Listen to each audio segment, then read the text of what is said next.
Bienvenidos a este análisis. Al inicio de la vida, esa primera respiración lo es absolutamente todo.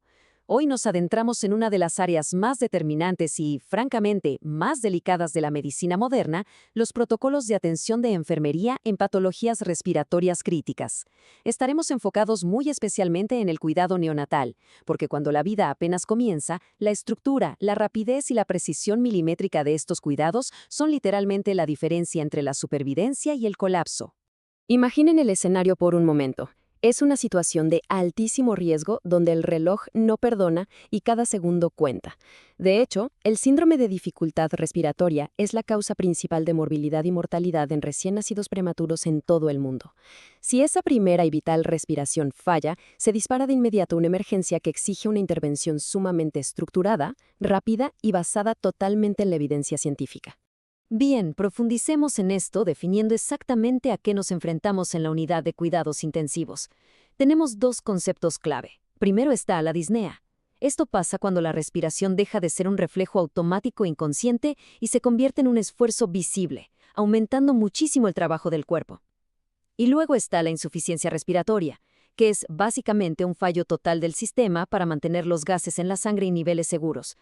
Hablamos de números críticos, una presión parcial de oxígeno menor a 60 milímetros de mercurio o de dióxido de carbono por encima de 45. Estos son los parámetros exactos que dictan y encienden la alarma del cuidado crítico.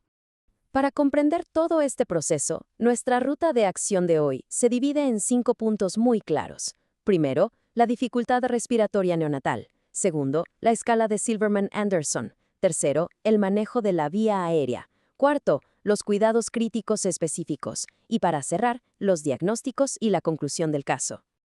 Empecemos con la sección 1. Dificultad respiratoria neonatal. El reconocimiento de la emergencia. En esta primera fase del protocolo, la observación constante lo es todo. Hay que tener en cuenta que las reservas de oxígeno de un neonato se agotan el doble de rápido que las de un adulto, el doble. Por eso, el personal de enfermería debe ser hipervigilante ante señales físicas muy concretas como el aleteo nasal, el hundimiento o tiraje intercostal, una palidez extrema o la cianosis. Y un detalle fundamental, en los bebés, el quejido respiratorio es inconfundible. No son solo síntomas al azar, son literalmente las sirenas de emergencia del cuerpo avisando que el colapso está en marcha. Pasamos ahora a la sección 2. Escala de Silverman-Anderson. Visualizando la valoración. Una vez que se identifica la emergencia clínica, hay que medirla de manera objetiva para estandarizar el tratamiento. Y esto ilustra de manera brillante cómo esos signos físicos de alarma se transforman en datos medibles en tiempo real. Al observar esta herramienta, es fascinante ver cómo los parámetros visuales mapean con total exactitud la lucha física del bebé, desde cómo se expande su pecho hasta ese aleteo en la nariz y la retracción del esternón. Es como tener una radiografía visual de su estado. Al desglosar la tabla encontramos 5 parámetros exactos. Cada uno de estos signos, los movimientos tóraco-abdominales, el tiraje intercostal, la retracción sifoidea, el aleteo nasal y el quejido respiratorio, recibe una puntuación que va de 0 a 2. Ahora, es de vital importancia recordar un detalle que a menudo causa confusión. A diferencia de la famosa prueba de Apgar, donde un número alto es excelente, aquí funciona al revés. En la escala de Silverman-Anderson, una puntuación más alta significa mayor gravedad del síndrome. A más puntos, mayor es el peligro. Continuamos con la sección 3. Manejo de la vía aérea. La fase de intervención directa. Aquí entramos en una coreografía médica sumamente estricta. Sería completamente inútil dar oxígeno si el conducto principal está bloqueado, ¿cierto? Por lo tanto, el paso número 1 siempre es asegurar la permeabilidad de la vía aérea. Solo después se administra el oxígeno, que en el caso de los neonatos tiene que ser obligatoriamente humidificado y calentado. Si el paciente todavía tiene dificultades, se avanza a la implementación temprana del CPAP para mantener la presión positiva. Y si eso no basta, la ventilación mecánica es el siguiente escalón. Es una progresión lógica, rápida y muy calculada. Ahora, fíjense en este porcentaje. 40%. Es un dato súper interesante. En medio de una crisis respiratoria, el instinto de cualquiera podría dictar administrar oxígeno al 100% inmediatamente. Pero la realidad es otra. En condiciones como la taquipnea transitoria, no se suelen necesitar concentraciones superiores al 40% para mantener la meta de saturación sobre el 90%. Exceder esto de manera descontrolada puede causar estragos, incluyendo daños irreversibles como la retinopatía, que es una de las causas principales de ceguera en bebés prematuros. A veces, menos es realmente más. Entonces, el punto crucial aquí es entender que no todas las obstrucciones se tratan de la misma forma. En un escenario estándar, mantener la vía limpia incluye técnicas de kinesiología y aspiración de secreciones, pero si nos enfrentamos a un síndrome de aspiración meconial en un recién nacido deprimido o no vigoroso, el protocolo cambia de forma radical. Las directrices actuales prohíben tajantemente la aspiración traqueal rutinaria en estos casos. En su lugar, hay que considerar ventilación a presión positiva o intubación de forma inmediata. Equivocarse de protocolo en ese instante podría ser devastador para el neonato. Avanzamos al cuarto punto de nuestra ruta. Cuidados críticos específicos. El soporte neonatal integral. En esta etapa el cuidado va más allá de los pulmones. La termorregulación es, sin duda, un pilar absoluto.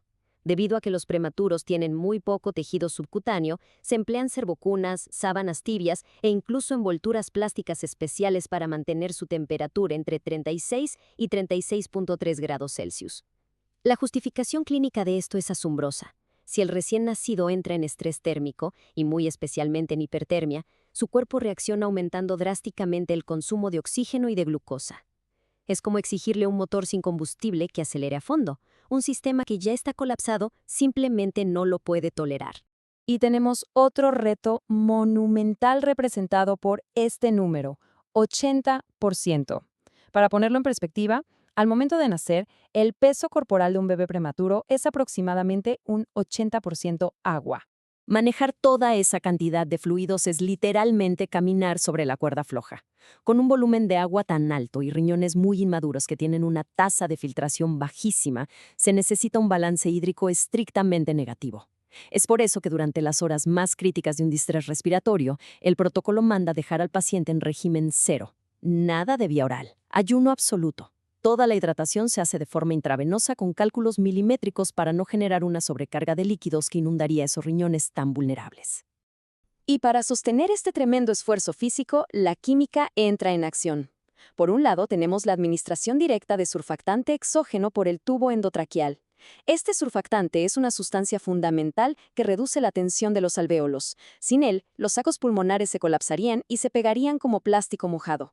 A esto se les une el uso estratégico de antibióticos empíricos para frenar infecciones y un monitoreo incesante de gasometrías en la sangre, vigilando constantemente ese delicado equilibrio ácido-base. Finalmente, llegamos a la sección 5. Diagnósticos y conclusión. Resolviendo el plan de cuidados. Pasemos a ver cómo todo este increíble esfuerzo se desarrolla y se plasma formalmente en el día a día del entorno clínico.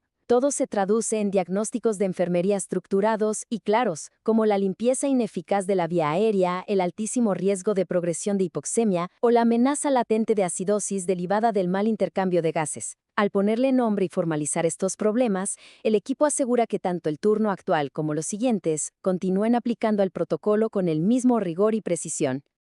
Al final, lo que queda claro es que no estamos hablando solamente de una serie de pasos fríos en un manual de hospital. Se trata de un conjunto de acciones vitales, orquestadas científicamente para vencer la asfixia en el momento más frágil y vulnerable de un ser humano. Entender la profundidad de este protocolo nos revela la inmensa complejidad y el arte de los cuidados intensivos neonatales. Así que dejamos esta pregunta sobre la mesa para reflexionar un poco acerca del impacto invaluable que tienen la ciencia médica, la precisión y la dedicación de enfermería en la supervivencia misma.